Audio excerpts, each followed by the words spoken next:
Young people are not the problem. They never were. Every time someone older stands up and says, the world is falling apart, they're looking at the wrong people. Young people are the answer. They always have been.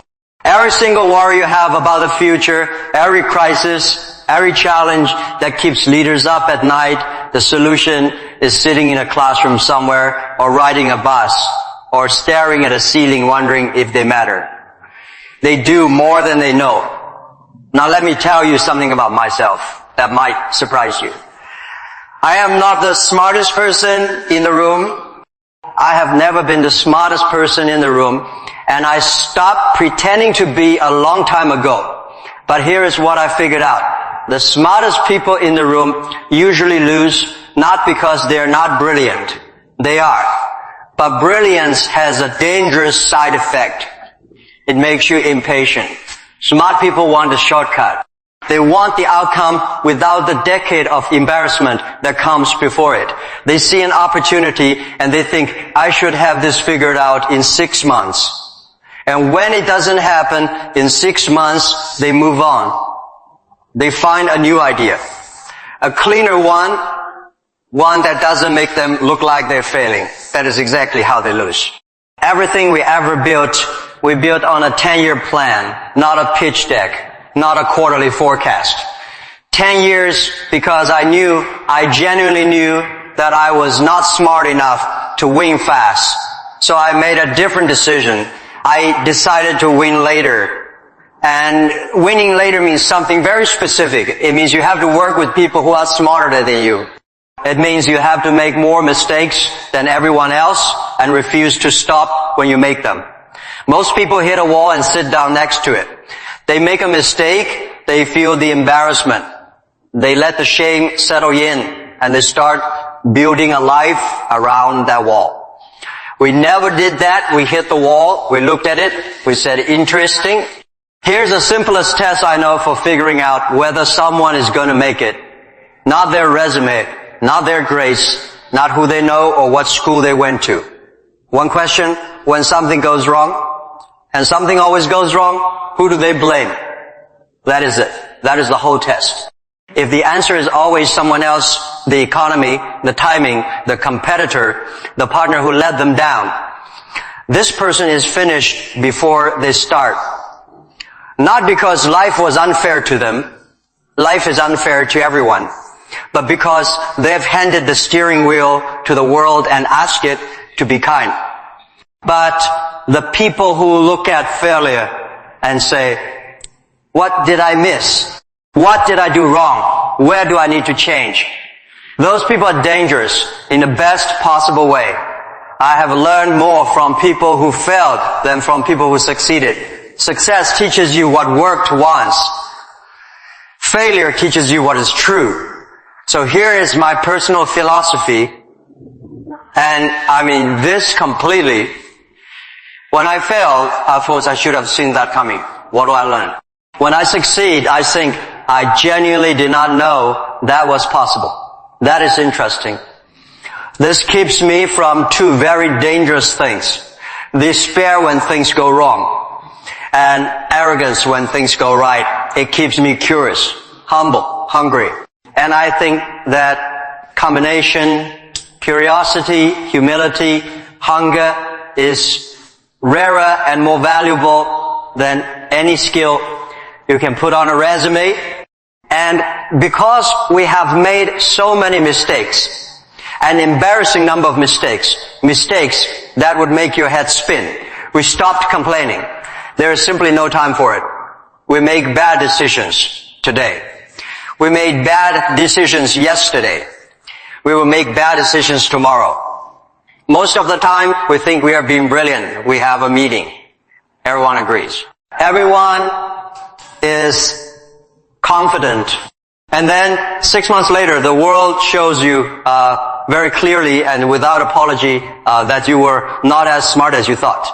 So you learn, you adjust, you try again. This is not failure. This is a process. The people who understand this stop complaining very quickly because they realize that complaining is just noise. They're making, the problem weights patiently for them to stop. I remember being young, sitting in a tiny apartment, genuinely believing that Bill Gates had personally stolen my future. I am not joking. I looked at what he built and I thought, he took all of it, Larry Ellison, IBM, the giants, they consumed every good opportunity before I arrived. I was too late. The feast was over. All that was left for people like me was to clean up the table. I laugh at that now. Not because it wasn't painful. It was very painful. But because I was looking in completely the wrong direction. I was staring at what other people built instead of asking what nobody had built yet. I was measuring my opportunities against theirs instead of measuring them against the problems that still had no solution. So I made a decision, stop trying to be them. Start trying to help the people right in front of me. Small things, real things, problems with faces attached to them. And then 18 years passed, and the thing I built while trying to do small things became something I could not have imagined when I was sitting in that apartment feeling sorry for myself. Now about technology, I need to say this clearly because people are panicking and the panic is making them stupid.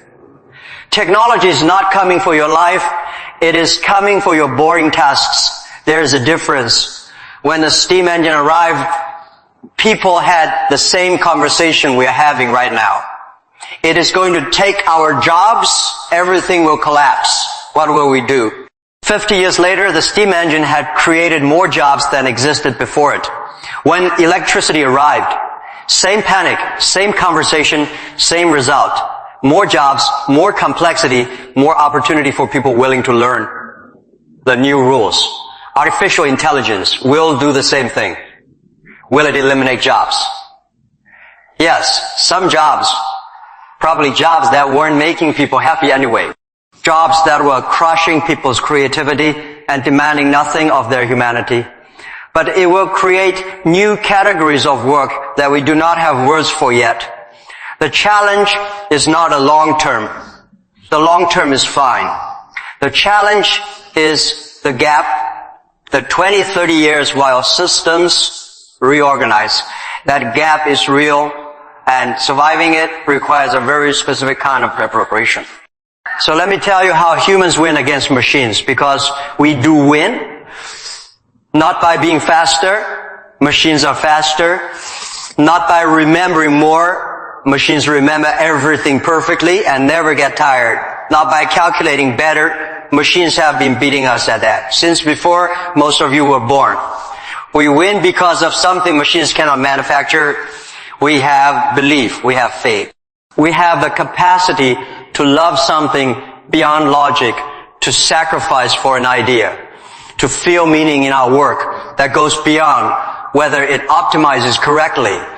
A machine can analyze 1 million data points and tell you the statistically optimal decision. It cannot tell you what is worth caring about. It cannot look at a stranger and feel responsibility for them. It cannot create from a place of genuine longing. That is where you live. That is the territory that will never be automated. So if you are preparing for the future, and you should be starting today, the question is not how to memorize more. A computer will always memorize more. The question is not how to calculate faster. You will never win that race. The question is, are you becoming more creative, more innovative, more capable of seeing what doesn't exist yet and building it? More human, every lesson you see through, every book you open, every skill you pursue. Ask yourself one question. Does this make me more creative? Does this sharpen my ability to see what others miss? To connect things that haven't been connected? To build something new? If yes, do it deeply. If no, ask harder questions about why you are doing it. And here is the last thing I want to say about worry, because people love to worry. Worry feels like preparation. It feels productive. You sit there worrying, and it feels like you are doing something important, like the worrying itself is protecting you. It is not the technology revolution. It's coming whether you worry about it or not.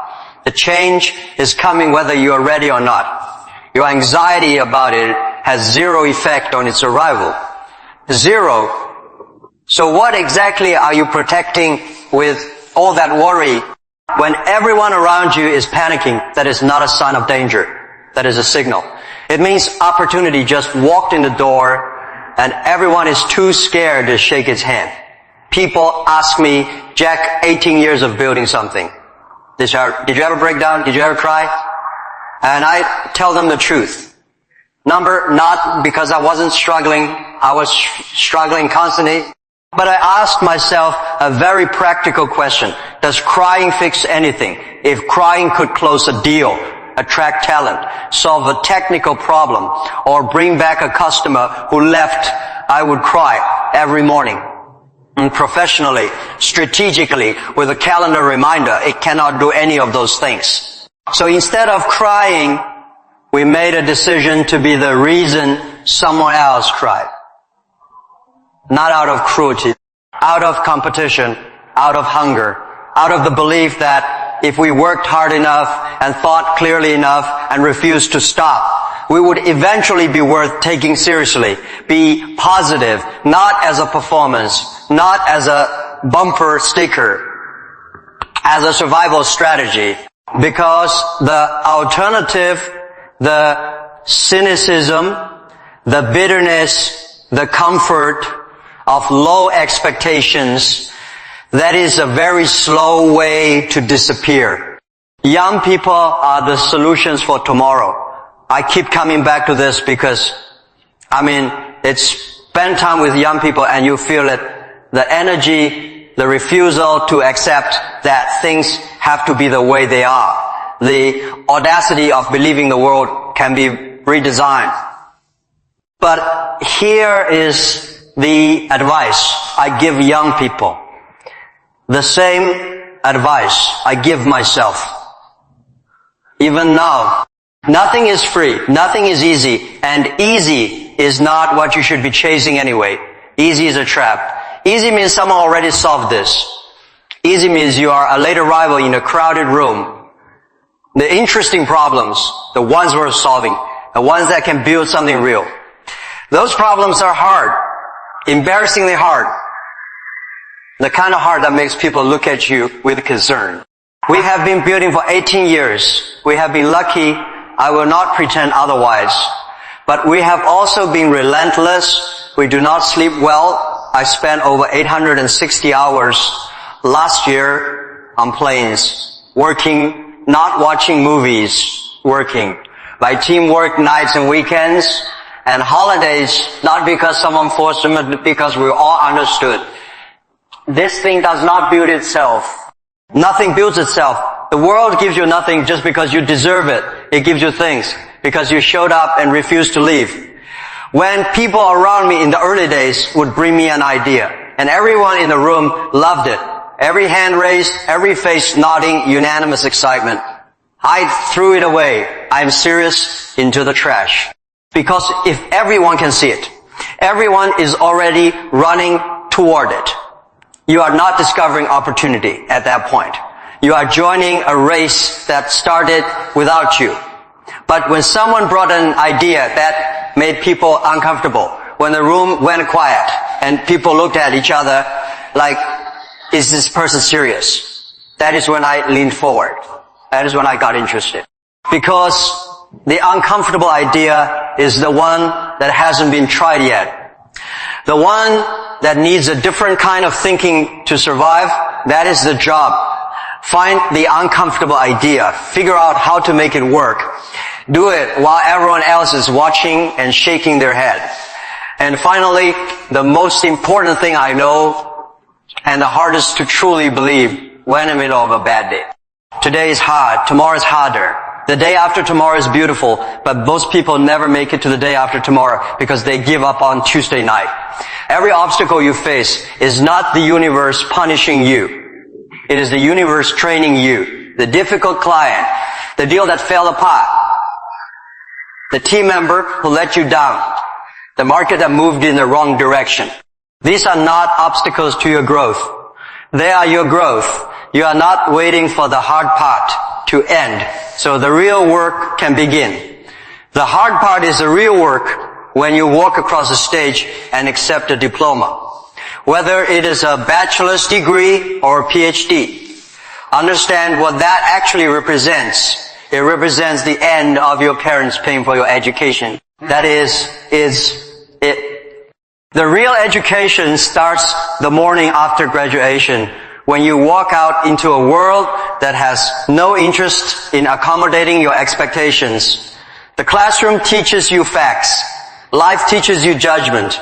The classroom gives you tests with answers. Life gives you problems that don't have answer keys. The classroom is preparation, but preparation is not the thing. The thing is what comes after. Your real career of learning begins the day school ends. So go. Make mistakes. Refuse to blame the world for them. Stay curious. Stay hungry. Build something that makes a problem uncomfortable to ignore. Work harder than makes sense. And remember, the future belongs to the people who are willing to earn it, while everyone else is busy wishing it were easier.